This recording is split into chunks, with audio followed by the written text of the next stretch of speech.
travailler avec lui, de tirer de lui ce qu'on peut lui donner, et ensemble de marcher vers l'avenir. Comme on dit, mais ce n'est pas se regarder l'un l'autre, c'est regarder ensemble dans la même direction.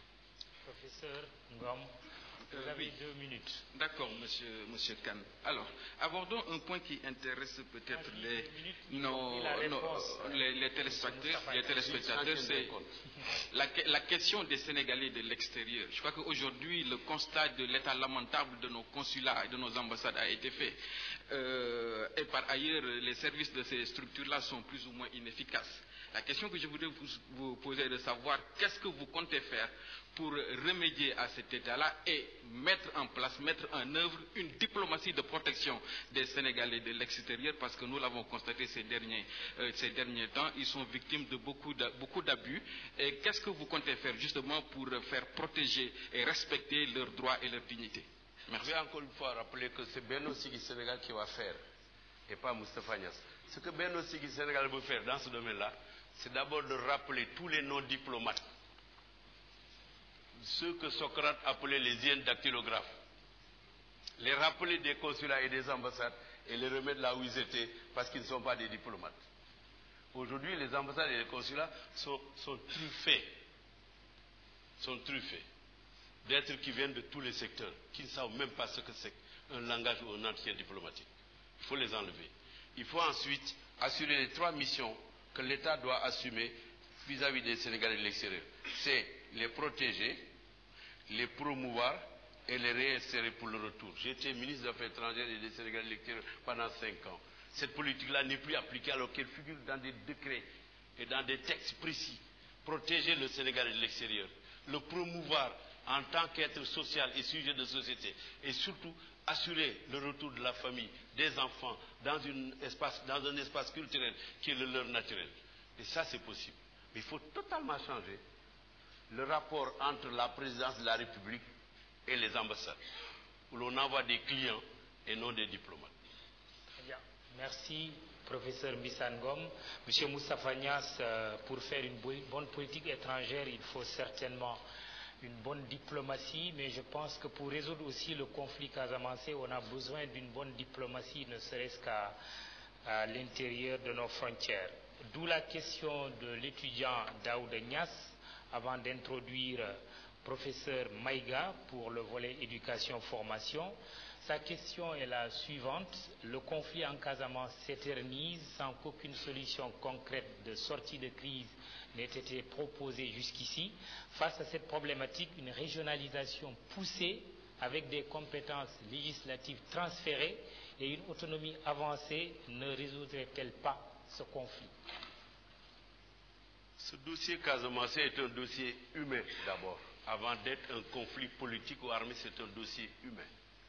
La crise casamançaise est née d'un grand malentendu. Il faut retourner au concept de malentendu, à son contenu et au processus qui a conduit à ce malentendu pour régler le problème de la Casamance. Mais il faut aussi faire en sorte que ceux qui seront demain à la tête du Sénégal, je souhaite que ce soit l'opposition démocratique qui est ici représentée, refusent, eux, de considérer la crise casamançaise comme un fonds de commerce politique. Je n'en dirai pas plus. Le faire durer parce que c'est un fonds de commerce politique, parce qu'on maintient l'épée de Damoclès sur la conscience des Sénégalais pour dire attention, nous avons un problème intérieur, si vous ne m'aidez pas, je ne le réglerai pas. C'est fini ça à partir du 26 février 2012. Il faut considérer qu'un conflit ne peut pas se régler si on n'identifie pas les parties prenantes. C'est d'abord les autorités politiques du Sénégal, ce qu'on appelle gouvernement, c'est le MFDC qui est une réalité qu'il faut respecter, qu'il faut prendre en considération, avec qui il faut créer les conditions de discuter, au lieu de les traiter de rebelles ou de traîtres à la nation. Il faut parler avec eux, parce qu'il faut parler avec un interlocuteur que l'on respecte pour avancer. Ce dossier casamançais doit être réglé selon les règles classiques de la diplomatie. Mais attention, on ne peut pas régler la reprise de l'économie d'une région qui, dans tous les cas, pour nous, est un élément de l'ensemble national sénégalais et le restera si on n'a pas d'abord réglé le problème de la paix. En décembre 2004, je crois, on nous a invités tous à Ziguinchor, membres de l'opposition et les autres, pour dire qu'on avait signé un accord de paix. J'avais dit à l'époque, quand on signe un accord de paix, il n'y a plus de négociation. Par contre, on peut signer un accord de cessez-le-feu pour aller vers des négociations. Mais quand on va à l'accord de paix, on applique. les dispositions de l'accord. On avait dit que nous étions des tangokhol. Et on a vu ce que cet accord de paix, entre guillemets, a produit à Foundiougne. Donc ce problème doit être réglé. Il est un problème national, il nous concerne tous. Et tous ensemble, nous devons nous mobiliser pour le régler, parce qu'il n'est pas normal que le pouvoir politique qui est à la tête de l'État prétende dépenser des milliards chaque année pour régler le problème Casamance, alors que ces milliards-là vont ailleurs. Il y a une solution, c'est par la négociation. Les armes ne régleront pas le dossier Casamance. Encore une fois, je le dis dans le plein respect du MFDC, qui est composé de Sénégalais avec qui nous devons parler. Professeur Amadou Maïga, vous êtes maître de conférence en physique appliquée, spécialiste en microélectronique, électronique, énergie solaire. Vous êtes en outre le vice-doyen de la faculté des sciences appliquées et de technologie à l'université électronique, informatique, télécommunications et énergie renouvelable. Vous êtes en charge du panel éducation, formation, recherche, sciences et technologie. Merci. Monsieur Niass, bienvenue dans ce temple de l'école de la République. Merci. L'école de la République, c'est le premier levier pour garantir l'équité, l'égalité des chances, la promotion sociale des enfants les moins nantis, mais aussi c'est le premier fondement de tout développement. Or, aujourd'hui, l'école sénégalaise est malade. Nous avons lu votre programme, nous n'avons pas perçu le diagnostic que vous faites de l'école sénégalaise. Pouvez-vous nous dire en quelques lignes quel est votre diagnostic sur l'école sénégalaise? Nous avons mis dans ce programme, à l'intérieur des 120 mesures qu'il comporte, que la base de préservation des acquis d'une société, d'une communauté d'hommes, c'est la formation.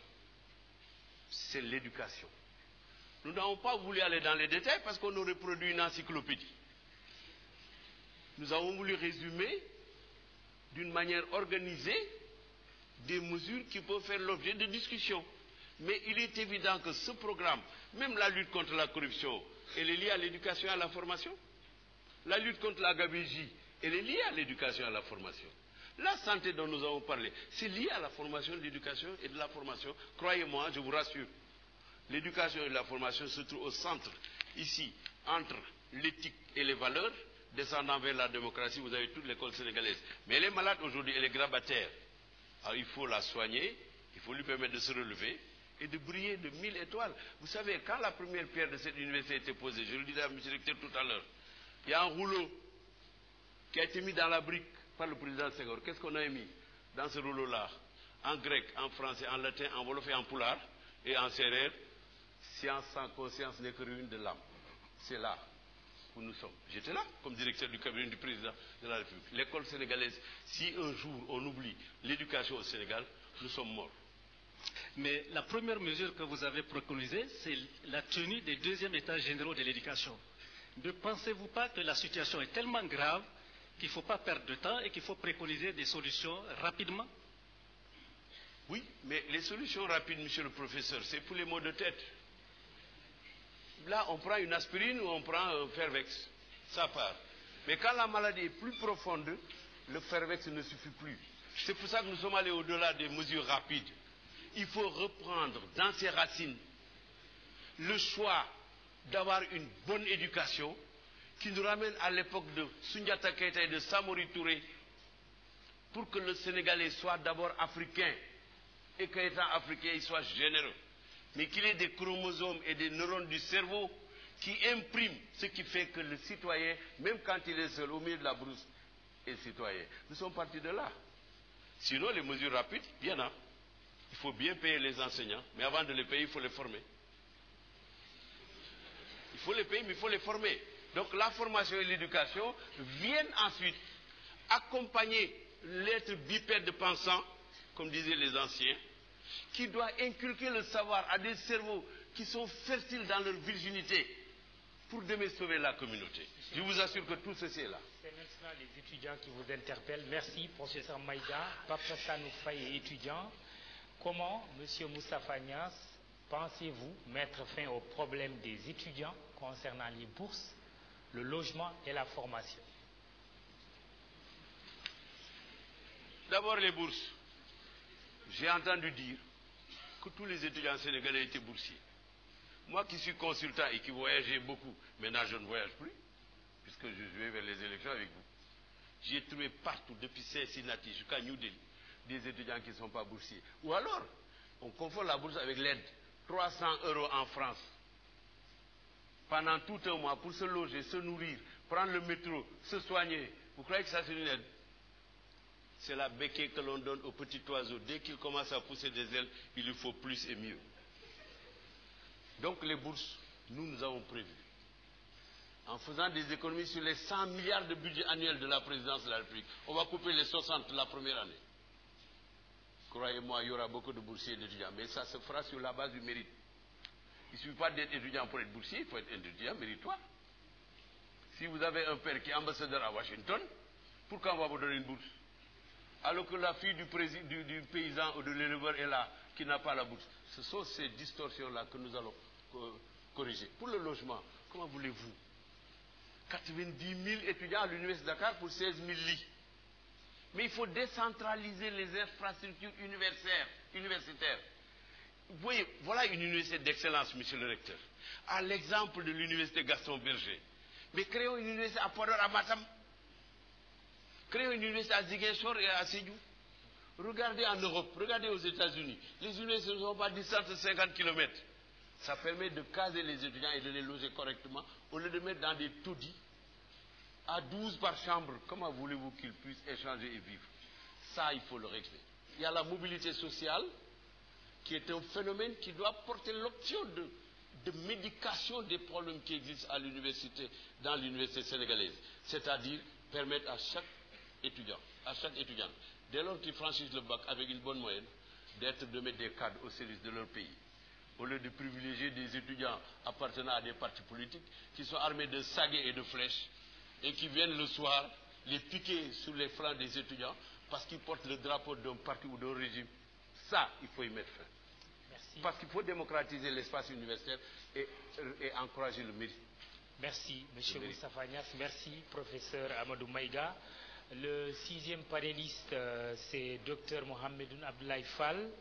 Vous êtes enseignant à la faculté des civilisations, religions, arts et communications à l'université Gaston Berger, docteur en sociologie et anthropologie. Vous êtes en outre membre de l'équipe de recherche sur les mutations du rural sahélien, ERMUR. Vous êtes aussi membre associé de l'UMR, Développement et Société, qui est une unité mixte de recherche de l'Université Paris 1 Panthéon-Sorbonne, associée à l'Institut de recherche pour le développement IRD. Vous vous occupez du panel Identité, Culture et Communication.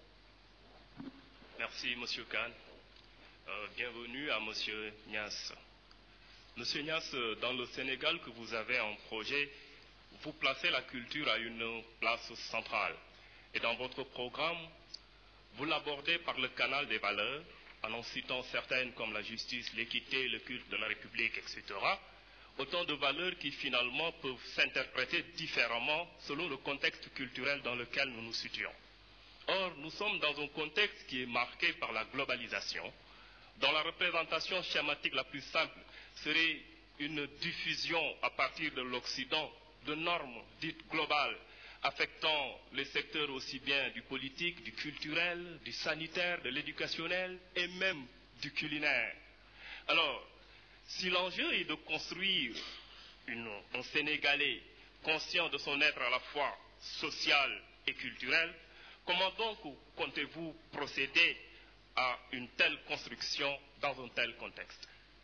Vous savez, le propre de ce programme, c'est de se fonder sur le réel et de poursuivre des objectifs réalistes. C'est dans le document.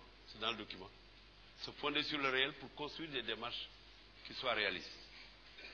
La culture et le sport, depuis la plus haute antiquité, sur le continent africain comme ailleurs, ont permis aux Grecs de conquérir l'Asie mineure et l'Anatolie et d'aller jusqu'aux confins de l'Inde avec Alexandre le Grand. C'est la culture et le sport qui ont permis aux soldats de Sundiata Keita de battre les armées de Soumanguru Kanté. C'est la culture et le sport qui ont permis aux élites du monde entier de dominer d'autres sociétés et d'imposer leurs propres valeurs. C'est la raison pour laquelle, je dis encore une fois, Quand nous disons culture et sport, nous pensons d'abord à la jeunesse.